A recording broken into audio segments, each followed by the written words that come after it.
We will not allow the security arm of the government to be compromised. We will not take it.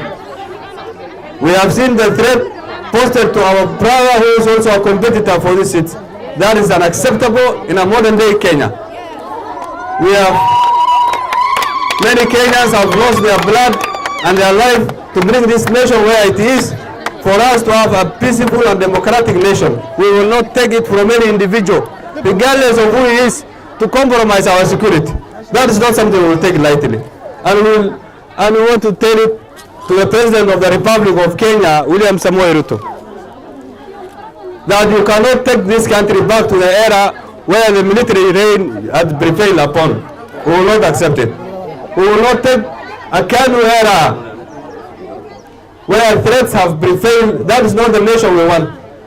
We expect the President and his team to bring peace in this nation. It is not ethical, it is not right where the Minister for Defense is publicly available in politicking and threatening his people's life. That is not what we want the Kenya Defense Forces involved. We want the Kenya Defense Forces to protect our nation. We want the defense forces of this nation to fight Al-Shabaab. We want them to bring peace in the region and everywhere in Africa.